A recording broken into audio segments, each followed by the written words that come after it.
What is up, gang? It is birthday plus one. It's about 11:30 in the morning here at the hospital on Saturday, January 18th. Wow. And just want to give you guys a little bit of a background and update and just have a little candid conversation about how things are going here. My kids were born, my two daughters, beautiful, amazing looking daughters that I saw yesterday for the first time, were born about 30 hours ago now, 28 hours ago. And those two little clips of videos I posted yesterday, that's all the time I saw with them. That's all I've seen them. They went to the NICU. Understandably, they're small and they want to check them out, make sure they're okay. They have a nice little app that you get on as a parent where they send you any updates for their health issues, and they'll call you if it's anything urgent. And they also post videos and photos for you, which is great. We got a couple of 2 or 3 photos of each daughter and a little 12, 14 second video of each daughter. They look happy and healthy. Well, not happy, but they look healthy, and they said they're eating and everything's fine. So they're doing well. That's the good news. The bad news is I haven't seen them. I can't hold them. I can't go in there. I couldn't go in and see them being born. They were born by C-section. I understand it's kind of not something they do here. They haven't done that in China yet, where fathers can go see their children reborn if it's C-section. I guess they're worried about us passing out from blood. I don't know. I'm sure it's pretty gory. I've never seen a C-section. I'm sure it's not great, but yeah. Men have had the option to at least make that choice as a couple for 30 years in the U.S., so it's a little hard for me as an American to accept. I kind of knew that could be an issue going in, and my wife knew that as part of her decision to have a C-section. I'll get across here. I'm walking over to a Subway restaurant to a Subway sandwich, to get a sandwich. And it's about a mile from here, but I really need to walk just to kind of chill and unstress. So anyway, so yeah, I didn't get to see him during the birth, of course, which I understood. Sucks, but it is what it is, right? Well, I took him down to the 8th floor, from the 8th floor to the 5th floor, from the 5th floor to the 8th floor, where they put him into NICU, which is all well and good. And then, like I said in my other video, I had to do some paperwork and make a payment and do some other administrative crap. In my head, I had this family picture of me and Kate and the 2 little girls snuggling for 10 minutes and just being together and bonding with them a little bit. And that didn't happen. Well, yesterday I started asking questions like, how long are they going to be in ICU? Why are they in ICU? Is it just weight? Is it size? Is it their lungs aren't developed? Is there some kind of high risk? Is there, just what's going on? And when can I see him? I mean, those are pretty reasonable questions, I think, right? Anyway, basically the reply I got back is the doctor said they need to stay there for 5 to 7 days, and then we'll reassess and see. I'm like, well, why? I just want to ask why, and when can I see him? And they said, well, we have visitation from 10 to 12, Monday, Wednesday, Friday, but only one parent can go in for 10 minutes, and only once during their stay in ICU can you go in and see him. You can't see him every Monday, Wednesday, Friday. Of course, they were born on a Friday afternoon, or after like 8, so we couldn't see him Friday. And so now it's not till Monday that anyone can see him. And even then, it's only one person, which of course has got to be mom. I totally get that. I understand that. And I understand it only needs to be one parent. That's fine too. But why a week and only see them once? Why is that? No response. That's just how it is. There's nothing I can do to change the policy of the hospital or make that happen. It's just going to be the way it is. So that's just how things are going to be. And that's not sitting well with me. I'm a much more ask questions, why push back on a system doesn't make sense. And I think a lot of this is just cultural. My personality has never been much of a rule follower. For anybody who knows me, I love getting around rules and pushing back and finding ways around things. If there's a fence, I want to step over it. And so there's that personality in me for sure. But the other side of this is that the collective mentality of this culture is that you basically once someone in authority tells you something, that's the end of the discussion. And that kind of triggers me a bit, and it's hard to hear, it's hard to see, and it's really hard to get pushback. Why are you being so mean to the doctors when I'm just asking questions and trying to understand why are they in there? I even had a friend of mine say, well, there's an easy solution to that, just discharge them. I'm like, they're not going to let us discharge a less than 5-pound baby 24 hours after it's born when it's in NICU. It's in the little, they're in the little lung, like the little glass boxes. I saw that from the video, and they're fine, but man, it's just really hard to take. I feel like 5 to 7 days of non-bonding with the parents is a big deal, and it sucks that no one else seems to see that or feel that way. And to see them once in person, I know they're there on the 8th floor and I'm on the 12th floor for a week, and not have a good reason. Like if they had lung issues, if they were concerned about their immunity, if they were like, you know, severely dehydrated, had low blood sugar, I don't know, any of a number of things, I would have a much easier time of it. But as far as I can tell, they're healthy, and unless they have a problem, okay, fine, don't give them to us, but at least give me like 10 minutes in a room. Or I asked, well, why are they, surely they're changing them and looking at them and wrapping them and feeding them. Why not have that in like a glass room where we can look in? On the 12th floor where we are, they have that. They have a glass room. You can see the kids getting bathed and changed and all that stuff, and it's super cute and cool, and that's great. But why isn't that set up in the NICU? Why can't we have glass in there? They said, no, there's no glass. I'm like, why not? Well, there's just no glass. There's no reason. We're not going to answer that question because there's no reason. And anyway, it's just it's a hard thing to take. So that's been really hard for me today. I'm going to switch hands here. This one's getting tired. I'm literally just holding my phone up as I walk. I need to get one of those stupid selfie sticks. I hate those things, but hey, doing this isn't going to be a long-term solution for making a vlog, right? Anyway, those are my thoughts on that. I'm not trying to diss the Chinese people by any means. I'm not trying to denigrate their culture, but the cultural clashes are real. And as much as I love it here, when these kinds of things happen, and it hits me personally and my family, it's kind of it's a hard thing to get through. So that's part of why I'm on my walk, I guess, is to kind of try to burn off some of my angst and handle it with better tact.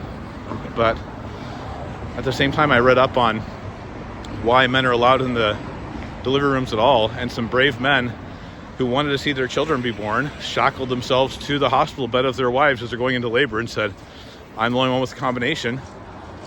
Come cut these off of me or let me see my baby be born.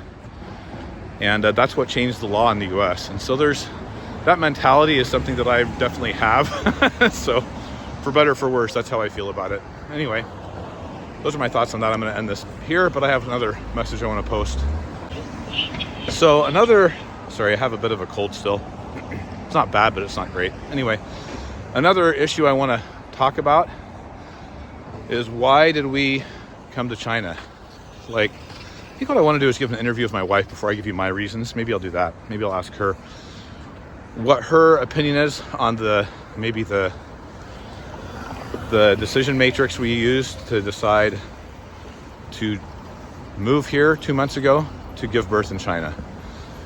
It's hard for me right now because of the things I talked about earlier about not being able to see my kids now, but there were some positives too, and I want to ask her about those, try to keep it balanced here a little bit. So I'm going to do a little video if she'll agree to talk to me about that. I don't know if she will or not. We'll see.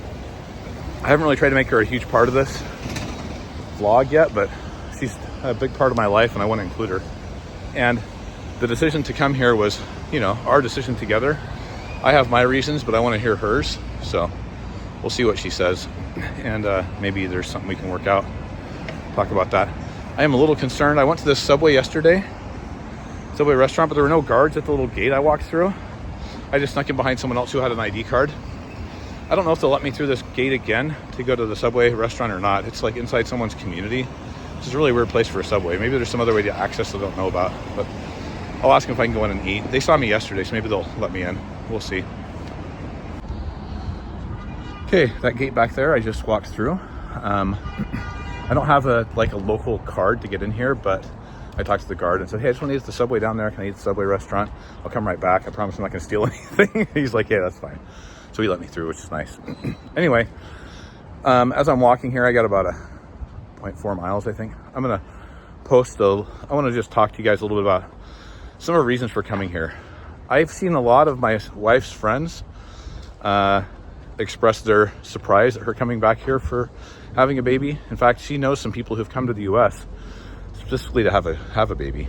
And in fact, I know one lady who spent about, must have been over $20,000. Not counting, I don't know what the delivery, if that's all included or if that's just the flights and the stay, to fly to the U.S., to be pregnant the last couple months in the U.S., stay in a little apartment, have Chinese food made for her, take her to the hospital, give her the care, pay for the hospital bill, and have her child be born in the U.S. I don't know if you guys know this, but you can legally go to the U.S. and have your baby be born if you can prove you have the money to do it.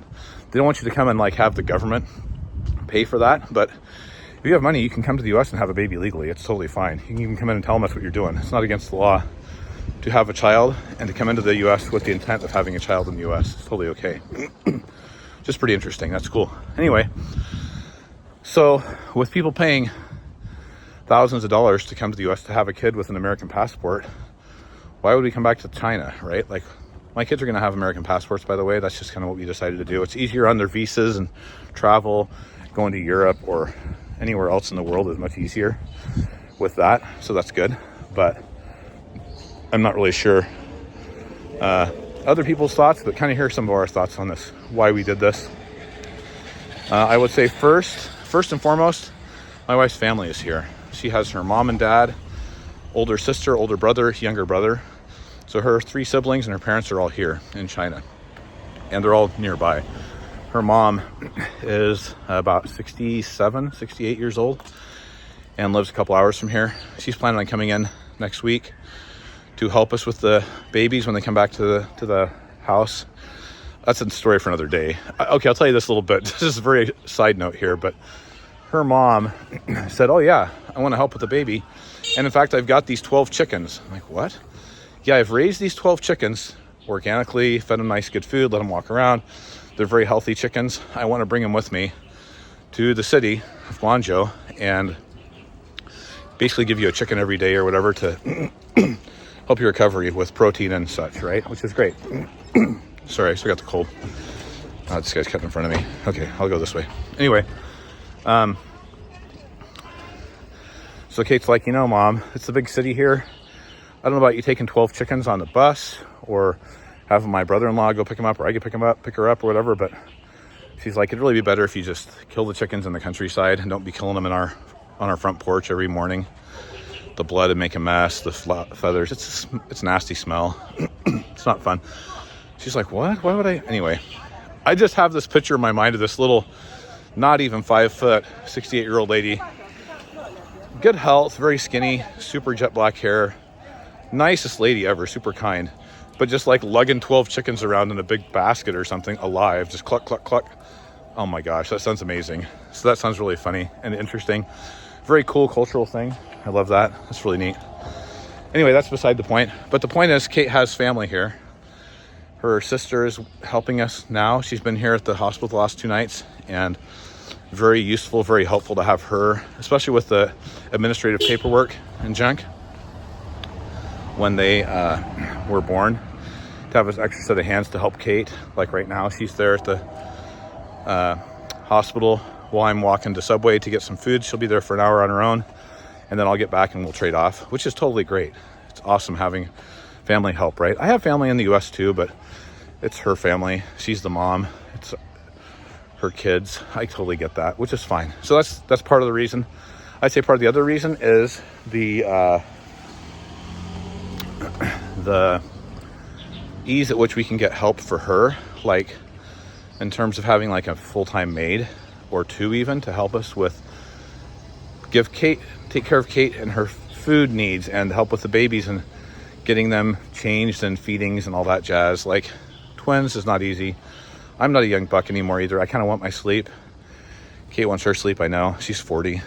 Like, we're not getting any younger. So, and a maid here full-time is much cheaper and Plus, they'll speak Mandarin and probably Cantonese too, and it'll just be a lot easier. You can get one like on the spot whenever you want here, and it's a significantly cheaper deal. I want to say it's about $1,500 a month for a full-time maid. So if you work out the hourly rate on that, I don't know what that is. What is that? About $9 an hour, I would guess. So yeah, pretty good. You could probably get it for less than that if you wanted, but to get a really high qualified, taking care of babies maid, probably around there, 9, 10, $12 an hour. You can't do anything like that in the US, especially if you're talking about full-time live-in or something like that. So that's a really big positive. Also, we're in the US with the pregnancy. Anytime she needed a prescription or needed to go to the doctor or had to schedule something, it was always 100% me. Like, my wife's English isn't that hot, and so I would be helping her with all that. So that was pretty important, that I feel like she has the ability to do a lot more of that on her own. I still go with her to appointments and stuff, and I'm still doing a lot of it with her, but she's doing the bills and the texts and the checkups and the reports and the scheduling. She does a lot of that herself now, and she can do all that stuff here, of course. So it's much better for her to be more independent and to have more buy-in and decisions. And also she understands the doctors better, like the English-speaking doctors. I got to translate for her. They say something about amniocentesis, and I don't know what, I mean, I barely understand that junk in English, right? Or whatever. Amniotic fluid, I don't know. DNA testing. There's all these words that I don't know, barely know them in English, right? And to try to translate those to Chinese, I'm like, blood test. Just simple stuff. It's not the same. And she can't ask follow-up questions or really feel like she knows what's going on. So that's been really good for her to have more understanding of what's going on. Of course, in any language, if you talk to a professional in an expert field, they start talking about, you know, specific medications and treatments for things. You're not going to understand all the words in any language, even your own language. But, you know, it's definitely better for her to have that experience. So that's been really, that's another good thing. And then also just the convenience and ease of life here. Getting their equivalent of Uber Eats or something like that is really easy, simple, super cheap, and fast. We pretty much can get everything online and buy stuff, and it's here like super quickly. So that's really another big plus. It's also cheap to live here.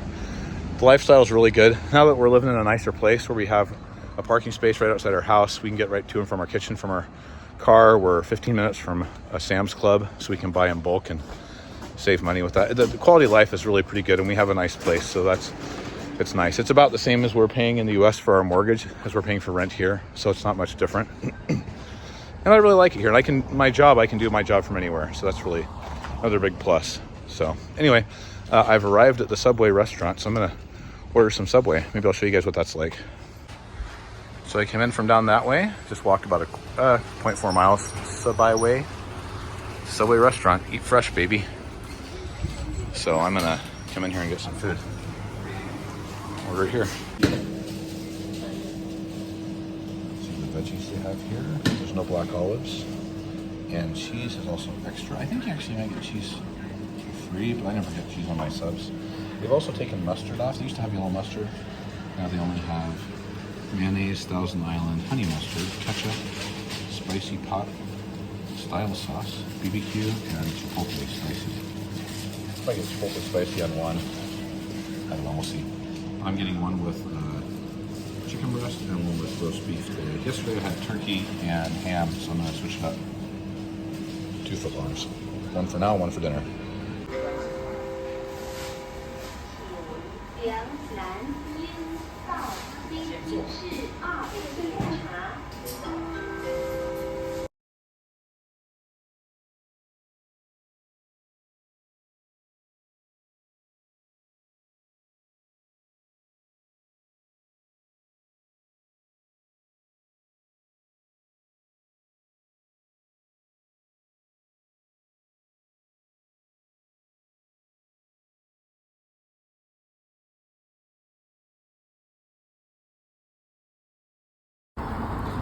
So I just got an 8 R&B sweet potato off the street from this guy. Dang it, I should have got a video of it. This guy over there. But I'm heading over to get this, I don't know what they call them. Safety belt is the best translation. It's like a girdle thing that you put on when you're just had a baby to like help your stomach muscles when you had a C-section.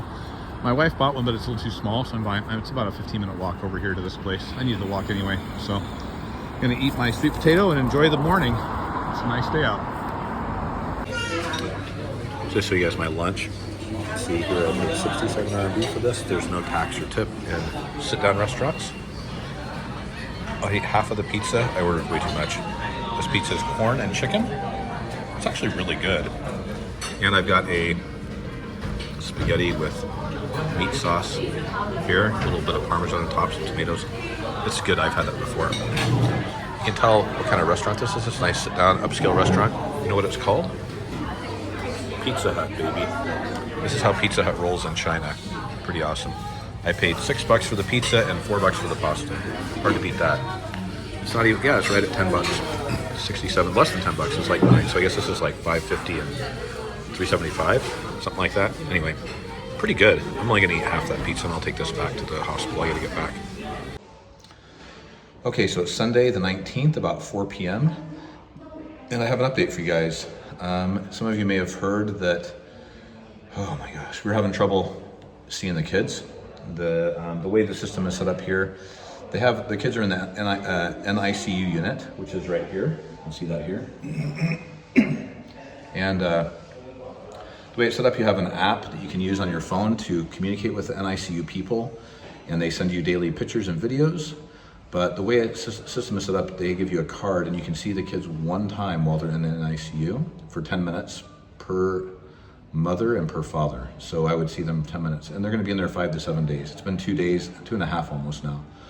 And that's all you can see them. That's just the rule. That's the hospital policy, is you only get to see them once, 10 minutes in a week. Yeah. I don't know how it is where you live, but in most other places, excuse me, the NICU is set up to kind of, there's places where it's 24 hours and you can go whenever you want. You can't sleep there with your kid, but you can pretty much come and go as you want. You can see as much as you want. And I looked it up. Scientific studies have shown that children have better developmental success and better mental health issues when they have that early bonding with their families, especially even that first week in the NICU. If the family's more involved, it's better for the child developmentally, better for the parents, obviously for my mental health. Geez. Not seeing them for 2.5 days is pretty silly. I've seen them for a total of about less than 5 minutes, maybe 3 or 4 minutes. We're going downstairs from the 5th floor to the 8th floor here up to here in the elevator. A couple of quick videos I shot. And my wife saw them for like 10 seconds each when they were born via C-section. Just they held them up to her and she was in pain and didn't really grasp what was going on and freaking out. So she's only seen them 20 seconds. So I kind of pushed back on that a little, and I got a lot of people saying, hey, that's the rule, it's the way it is. And kind of the cultural mentality here is to just kind of accept how things are. If someone with a stethoscope and a white coat tells you something, then that's law. Like, that's how it is. And that's not really how I think. Anyone knows me, I'm not much of a rule follower to start with, but especially about stuff like this, where I feel like it's inappropriate, like it's demonstrably incorrect. It's kind of a scary thing. Anyway, this morning, Sunday, I said, this is enough. I don't know what's going to take, but I'm going to prepare myself, and my job is to fight today. So this morning, about 8:30, 9 o'clock, when the doctors came in, I said to them, and I said it very calmly, very nicely. I was like, look, I didn't get to see him be born. I know that's the way it is here, the C-sections, but like when my daughter was born 27 years ago, there were people having C-sections then, and the father was in the room. And it's been over 30 years that's been a thing in other places. I didn't say countries, I didn't say anything about the system here or the policies here. I just said, that's how it is in a lot of places. I understand it's not the case here. I hope that can change because I think it's good for the kids and it's good for the father. And I also said, you know, NICU, 7 days, 10 minutes is not okay either. And I pulled up a couple of quotes that I had done about where I was on that and what scientific consensus is, and the fact that it's been, 30, 40 years that NICU has been more accessible, and what current policies are to average hospitals and other places. And I just asked them, I said, hey, I don't know that you have the power to change this, but if enough doctors told enough of the people that make these decisions about this problem and that it was an issue and that it's harmful to families, then it would change. And until someone says something, it's not going to change. It'll just stay status quo like it has for the last 40 plus years since other countries, other places have evolved. And I said, the technology here is amazing. You guys do everything else amazing, but this is something that I really wish would evolve, and it will change. I said, it's going to change. 10 years, 20, 100 years from now, something's going to happen. But what is that going to take to change? And they replied very candidly and said, you know what? We're not the influencers. We don't make that decision. We've actually noted this in situations ourselves, and we believe that's also that you're correct about that, and we know that's the case, that it's good for the kids, good for the family, good for the bonding. But we're not the influencers. They actually told me, they said, hey, you can go to this other office and you can voice your complaint, and you complaining as a customer, and especially as a foreigner, will be heard more loudly than any of us doctors saying it. So you should do that.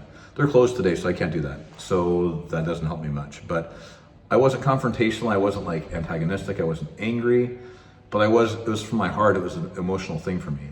So anyway, then I went down here to the 8th floor after that, about 9:30 or 10. I asked them a question about my card, how to get money on my card, and if they were going to take money out, just a couple of little things to the nurses here through that door. I just rang the doorbell there. And then I asked if I could speak to the doctor. And the doctor said, yes, please, let's talk. And I went into his office right here, this door right there. We talked, and I told him what I had told them, same kind of thing. I just said, hey, this is what I think, this is how I feel. I'm not asking for special treatment for me, but this policy is detrimental to families, and it's hurting families here, and it hurts your children's developmentally, and it's not a good thing. And he said, hey, I understand. I agree with you. I also want to change this. And we actually have it on our list of things to change. It's not, change doesn't come fast. And part of the problem is that just structurally, the NICU is not set up for a lot of people to come at once. We don't have the availability. There's a lot of kids born here, and if everybody came down and had that same requirement of coming and going as they please, we just don't have the infrastructure in this NICU to handle it. It's on our list to improve and to get that, but for now we don't have that, but we understand where you're coming from. And what we do have is we have a family co-care class, they call it, that costs about $25, $28, and it's an hour with your child, and they can go into the ICU and an ICU and be with them and feed and change and bathe and hold the baby. Basically everything you want to do with a visit to the ICU anyway. Like, it's the opportunity to do that. It costs a fee, and it's not something you can do on the app, or if you request it via the app, only if you come down and make a stink about it, I guess is the best way to say it. And so he said 99% of people don't do that and haven't really been involved in that because they don't ask. They just say, hey, this is the policy, we're not going to push back. But he says, yeah, for you guys, you can do it whenever you like, and you can do it every day if you want.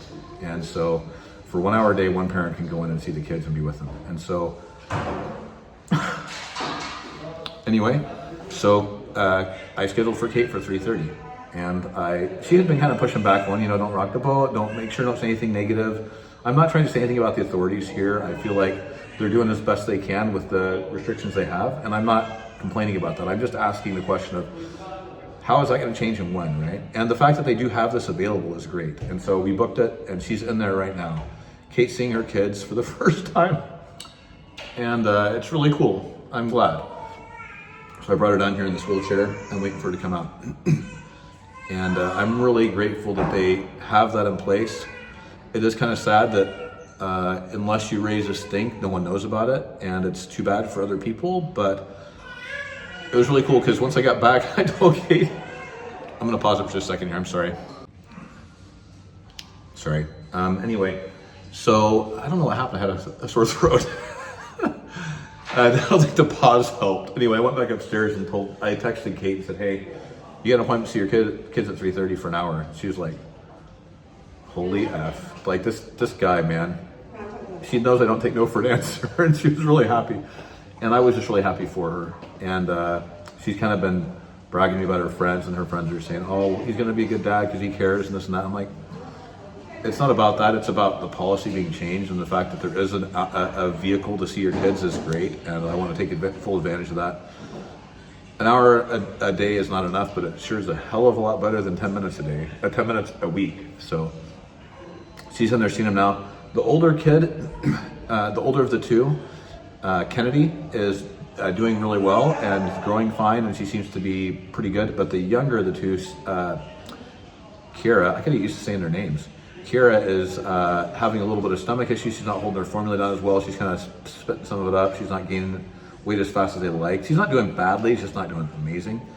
So they said they're gonna take more care of her, so they'd prefer that she take care of Kira, help her with Kira today would be better. So Kate's gonna at least see the older sister, Kennedy, but she's gonna be more holding and feeding and caring for Kira. At least that's what I heard at the door. So I'm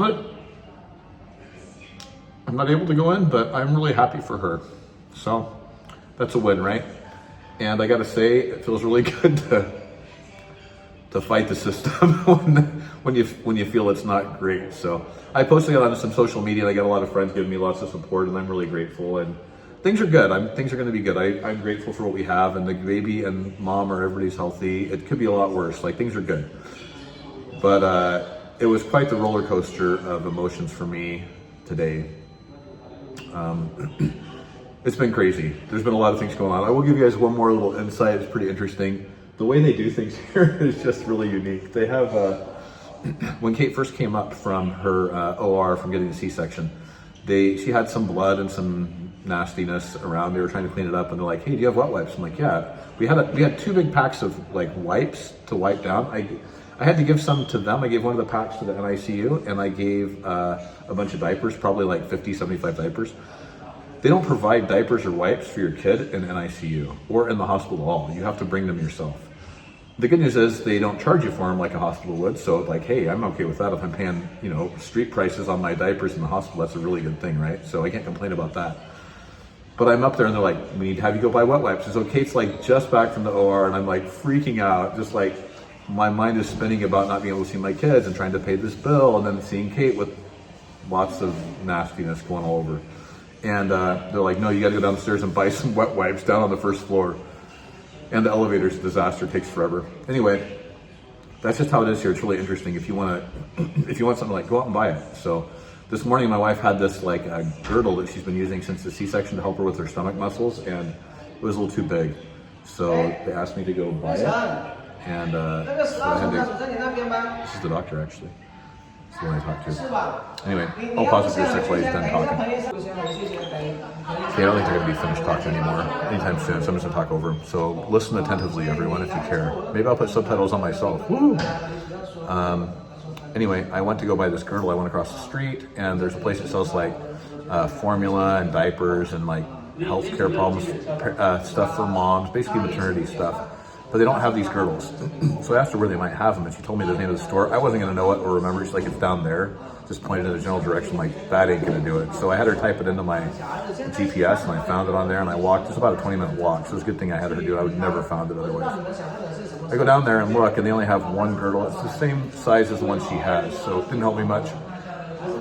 Excuse me. I'm still fighting a little bit of the cold, and I'm still just like not sleeping well, obviously. Sleeping on a couch in the hospital here. So anyway, went and tried to pick that up and couldn't do it, so I was coming back. And I did stop at a Pizza Hut and ate some pizza there, which is really good. I needed some comfort food after all the emotional roller coaster today. I stopped at McDonald's, got my sister-in-law some food, and then came back. And I've been working a little bit this afternoon, so everything's fine. Oh, the story I was getting at, though, I guess here, when your milk comes in,